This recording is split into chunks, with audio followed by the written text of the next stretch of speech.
Pada materi liabilitas ini, kami akan membahas ada 4 topik. Yang pertama ada pengertian liabilitas, yang kedua ada karakteristik liabilitas, yang ketiga ada jenis-jenis liabilitas, dan yang terakhir ada pengakuan, pengukuran, dan penilaian liabilitas. Pada saat ini, kita masuk pada pengertian liabilitas. Menurut IAI, melalui KDPPLK pada tahun 1994, liabilitas atau kewajiban merupakan utang perusahaan masa kini yang timbul dan peristiwa masa lalu. Penyelesaiannya diharapkan akibat arus keluar dari sumber daya perusahaan yang mengandung manfaat ekonomi. Sedangkan menurut IAI melalui PAI pada tahun 1984, liabilitas atau kewajiban atau utang merupakan pengorbanan ekonomis yang wajib dilakukan oleh perusahaan di masa yang akan datang dalam bentuk penyerahan aktiva atau pemberian jasa yang disebabkan oleh tindakan atau transaksi pada masa sebelumnya. Kita masuk pada pembahasan yang kedua, yaitu karakteristik liabilitas.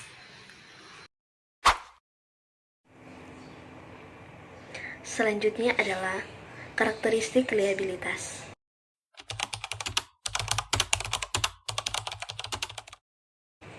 Yaitu menurut FASB dalam SFAC nomor 6 tahun 1985, kewajiban atau utang mempunyai 3 karakteristik, yaitu yang pertama, utang mewujudkan suatu tugas atau tanggung jawab kepada satu atau lebih kesatuan usaha yang memerlukan penyelesaian dengan memungkinkan transfer atau penggunaan aktiva pada tanggal tertentu dengan terjadinya peristiwa tertentu atau dengan permintaan. Yang kedua, tugas atau tanggung jawab tersebut mewajibkan suatu perusahaan untuk melakukan pengorbanan di masa yang akan datang sehingga perusahaan tersebut tidak memiliki sama sekali atau memiliki pertimbangan sedikit untuk menghindarkan diri dari pengorbanan tersebut. Yang ketiga, transaksi atau peristiwa yang mewajibkan entitas untuk melakukan pengorbanan telah terjadi. Selanjutnya adalah pengorbanan manfaat ekonomik, di mana untuk dapat disebut sebagai kewajiban, suatu objek harus memuat suatu tugas atau tanggung jawab kepada pihak lain yang mengharuskan kesatuan usaha untuk melunasi, menunaikan, atau melaksanakan dengan cara mengorbankan manfaat ekonomik yang cukup pasti di masa yang akan datang. Pengorbanan manfaat ekonomik diwujudkan dalam bentuk transfer atau penggunaan aset kesatuan usaha. Transfer manfaat ekonomik kepada pemilik atau pemegang saham tidak termasuk dalam pengertian pengorbanan sumber ekonomik di masa yang akan datang, membentuk kewajiban karena untuk menjadi kewajiban, pengorbanan tersebut harus bersifat memaksa dan bukan atas dasar kebijakan atau keleluasaan manajemen untuk memutuskan baik dalam hal jumlah rupiah maupun dalam saat transfer. Selanjutnya, keharusan sekarang. Untuk dapat disebut sebagai kewajiban, suatu pengorbanan ekonomik masa datang harus timbul akibat keharusan sekarang. Pengertian sekarang dalam hal ini mengacu pada 2 hal, yaitu waktu dan keharusan kewajiban. Waktu yang dimaksud adalah tanggal pelaporan atau neraca. Artinya, pada tanggal neraca, kalau perlu atau kalau dipaksakan secara yuridis, etis, atau rasional, pengorbanan sumber ekonomik harus dipenuhi karena keharusan itu telah ada. Keharusan kewajiban mencakup keharusan kontraktual, keharusan konstruktif, atau bentukan keharusan demi keadilan dan keharusan bergantung atau bersyarat. Selanjutnya adalah karakteristik pendukung liabilitas atau kewajiban. FASB menyebutkan bahwa beberapa karakteristik pendukung selain karakteristik di atas adalah sebagai berikut. Yang pertama, keharusan membayar kas. Yang kedua, identitas terbayar jelas. Dan yang ketiga, berkekuatan hukum. masuk ke dalam jenis-jenis liabilitas.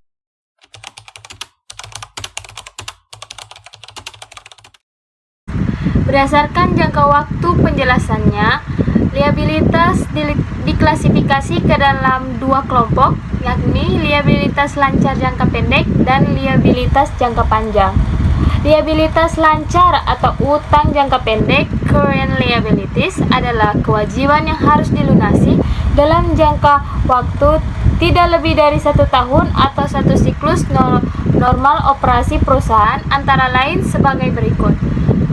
1. Utang usaha, account payable, yaitu kewajiban yang harus dilunasi karena pembelian barang atau jasa secara kredit. 2. Utang wesel bayar atau notes payable, adalah janji tertulis untuk membayar kepada pihak lain dalam jumlah tertentu dan pada tanggal yang telah ditetapkan. 3. Utang beban adalah kewajiban membayar karena perusahaan sudah menerima manfaatnya, seperti utang bunga, interest payable. 4. Pendapatan diterima di muka adalah pendapatan yang belum merupakan hak tetapi sudah diterima pembayarannya. Contohnya, sewa diterima di muka. Liabilitas jangka panjang atau utang jangka panjang, long term debt, adalah kewajiban yang harus dilunasi dalam waktu lebih dari 1 tahun atau 1 siklus normal operasi perusahaan, antara lain sebagai berikut. Aktiva tetap, utang obligasi dan kredit investasi. Utang obligasi bonds payable adalah pinjaman jangka panjang yang timbul karena perusahaan menjual atau mengeluarkan surat-surat obligasi. Obligasi adalah surat bukti yang menyatakan bahwa pemegang obligasi meminjamkan sejumlah uang kepada perusahaan yang mengeluarkan obligasi tersebut. Pemegang obligasi akan mendapatkan bunga tetap secara berkala yang disebut kupon. Kedua, kredit investasi adalah pinjam jangka panjang yang diterima dari bank atau lembaga keuangan lain yang digunakan untuk pelunasan operasi perusahaan. Nah, kita masuk pada pengakuan, penilaian, dan pengukuran. Yang pertama ada pengakuan. Pada prinsipnya, kewajiban diakui pada saat keharusan telah mengikat akibat transaksi yang sebelumnya telah terjadi.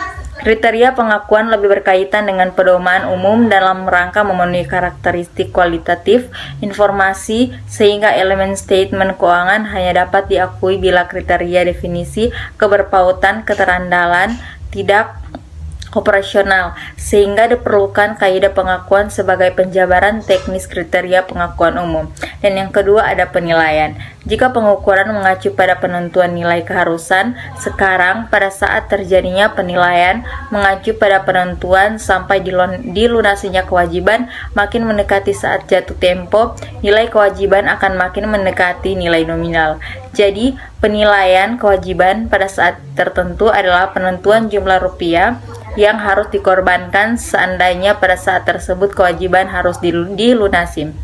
Dan yang ketiga atau yang terakhir, pengukuran. Pengukuran dilakukan setelah sesuatu kewajiban terukur dengan cukup pasti. Penentuan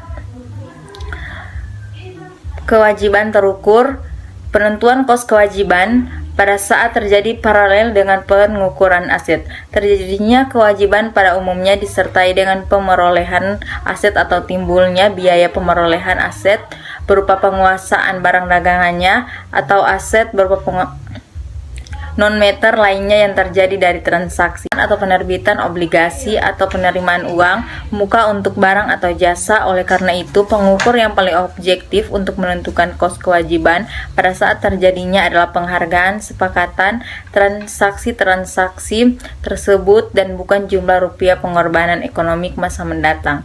Hal ini berlaku khususnya untuk kewajiban jangka panjang.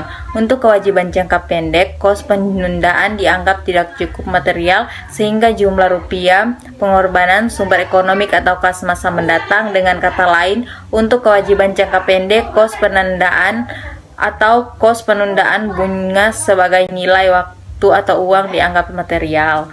Itulah hasil presentasi dari kelompok kami. Mohon maaf jika masih banyak kesalahan, karena kita di sini masih sama-sama belajar. Dan terima kasih karena telah menonton video ini. Terima kasih.